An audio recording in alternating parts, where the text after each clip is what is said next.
नमस्कार। मैं वीरेंद्र कुमार अधिवक्ता और आप सभी YouTube के दर्शकों श्रोताओं को YouTube के इस चैनल रियल नॉलेज पर स्वागत है।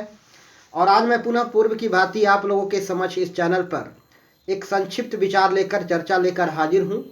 और आज मैं बात करने जा रहा हूं हिंदी के दो महत्वपूर्ण मुहावरों के ऊपर, जिसका अक्सर प्रयोग हम अपनी बोलचाल की भाषा में करते हैं।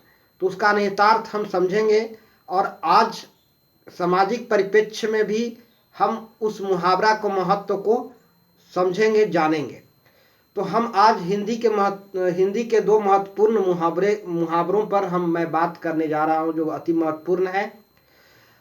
और देखिए, मैं अभी आपको बता दूं कि मैं कोई हिंदी का क्लास लेने नहीं आया हूं, मैं कोई हिंदी का शिक्षक नहीं हूं। अरे मैंने अपने चैनल के बारे में, अपने बारे में बहुतों बार बता चुका हूं कि इस चैनल पर मैं किस तरह के वीडियो लेकर के आता हूं, यहाँ मैं किस तरह की चर्चा प्रस्तुत करता हूं। इसलिए इस पर ज़्यादा कुछ विशेष कहने की ज़रूरत नहीं है।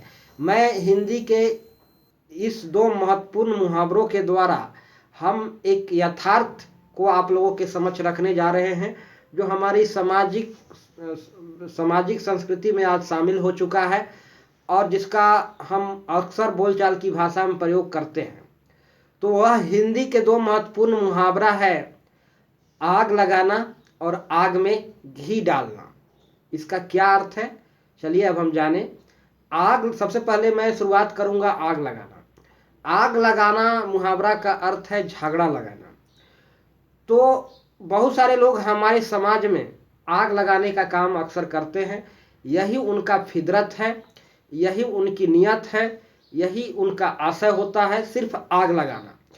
और इसमें वे अपने बुद्धिमत्ता समझते हैं, बड़प्पन समझते हैं, काबिलियत समझते हैं।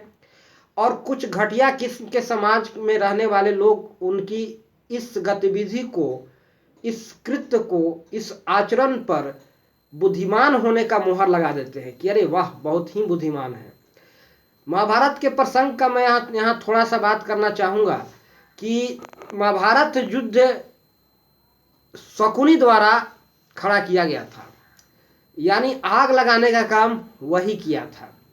उसका भी अपना कुछ इशू रहा होगा जिसके कारण उसने ऐसा किया। इसके बारे में मैं संक्षिप्त में अभी तो नहीं कह सकता, लेकिन फिर भी एक अलग से वीडियो लेकर के आऊँगा।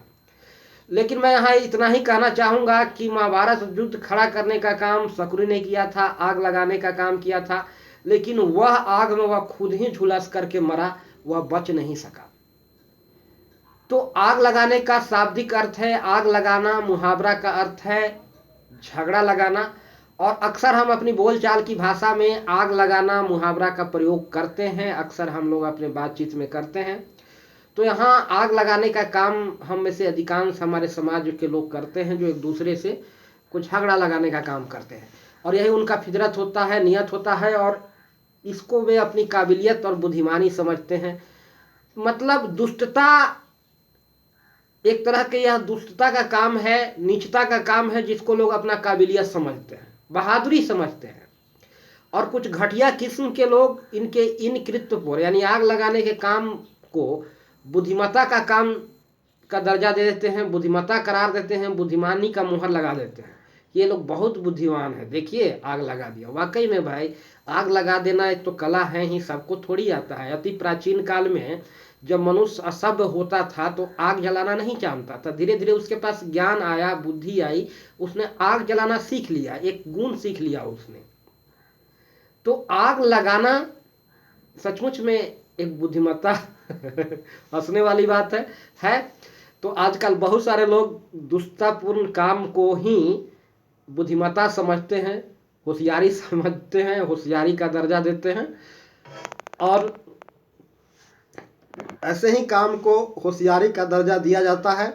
बहुत सारे दुष्ट लोग, दुर्जन लोग होशियारी का दर्जा देते हैं।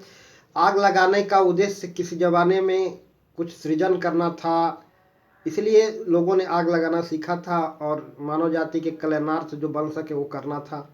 लेकिन गलत नियत से आज हम आग लगा करके झगड़ा लगाते हैं, लोगों को बस आग लगा करके हम किसी का घर जलाते हैं, बस्तियां जलाते हैं और फिर उसमें खुश होते हैं, आनंद उठाते हैं। ये दुष्टता है भाई, ये नीचता है। इसको बुद्धिमानी नहीं कहते हैं, ये नीचता है। इसी को दुष्टता कहा जाता है। तो ऐसे लोगों को बुद्धिमान होने का तगमा नहीं मिलना चाहिए, बुद्धिमत्ता का मोहर इनके कृत्यों पर नहीं लगना चाहिए। शकुनी लगाया था, नाश हो गया, पूरा महाभारत उसी का खड़ा किया हुआ था, उस आग में वो भी जल के भस्म हो गया। और दूसरा मुहावरा जो मैं बात करने जा रहा हूं, आग में घी डालना। आग में घी डालना मतलब झगड़ा को और बढ़ाना, भड़काना, क्रोध को भड़काना, झगड़ा को और ज़्यादा बढ़ा देना, झगड़ा को बढ़ाना। तो सुलगती आग में घी डालने का कुछ लोग काम करते हैं। आग सुलग रहा है तो उसको धधकाने का काम करते हैं, उसमें घी डाल करके। तो ये लोग झगड़ा को बढ़ाते हैं, उसमें आनंद लेते हैं और बहुत अपने आप को बुद्धिमान समझते हैं। इसको बुद्धिमानी नहीं कहते हैं। जो लोग ऐसा काम नहीं करते वे बेवकूफ़ नहीं होते हैं, बात को समझते हैं, लेकिन बेवकूफ़ नामा हरकत नहीं करते, नीचता वाला हरकत नहीं करते। तो ये नीचता वाला हरकत करने वाले अपने को बहुत ज़्यादा समझदार लोग मानते हैं, और कुछ उसी तरह के घटिया लोग उसको बुद्धिमान होने का मोहर भी लगा देते हैं कि बहुत बुद्धिमत्तापूर्ण काम कर रहा है। तो मैं YouTube के तमाम दर्शकों से यहाँ यह गुजारिश करना चाहूँगा, यह कहना चाहूँगा कि आप आग में घी डालने वाले, सुलगती हुई आग को धधकाने वाले लोगों से दूर रहें और वैसे नीच लोगों को हरकत करने दीजिए। लेकिन आप अपने जीवन के दिशा में निरंतर आगे बढ़ते रहें। ऐसे लोगों को नज़रअंदाज करें, ऐसे लोगों से दूरी बनाएं, ऐसे लोगों से कट के रहें, ऐसे लोगों से नाता रिश्ता ख़त्म करें, ऐसे लोगों से हमेशा दूर रहें। ये नीच लोग होते हैं जो आग, सुलगती हुई आग को धधका करके बस्तियां जलाकर आनंद उठाते हैं। लोगों को दुख में उन्हें आनंद मिलता है, लोगों को कष्ट में उन्हें आनंद मिलता है। ये नीच हरकत करने वाले लोगों से मैं दर्शकों से यही कहना चाहूँगा कि अपने जीवन पर अगर सफल होना चाहते हैं, ज़िंदगी में आगे बढ़ना चाहते हैं, तो यहाँ ऐसे लोगों से दरकिनार अपने आप को दूर रखें, ऐसे लोगों को दरकिनार करें और ऐसे लोगों से रिश्ता नाता नहीं रखें, क्योंकि ये लोग दुष्ट लोग दूसरे के दुख में दुख होती हैं, और ऐसे लोगों से दूर रहने में ही भलाई है।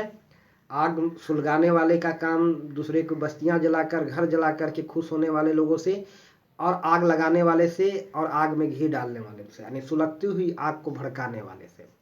और मैं ज़्यादा कुछ नहीं कहना चाहूँगा, समय का अभाव है। मैं अपनी इन्हीं चंद शब्दों के साथ, वाक्यों के साथ आज मैं अपने विचार को यहीं विराम देता हूँ। और सभी दर्शकों से मैं गुजारिश करना चाहूँगा कि यदि मेरी बात पसंद आए तो इस वीडियो को अधिकतम लोगों को शेयर करें और चैनल को सब्सक्राइब अवश्य करें। और अंत में सभी को मैं नमस्कार करना चाहूँगा। तो सभी दर्शकों को मेरा प्यार भरा नमस्कार। जय हिंद, जय श्री राम।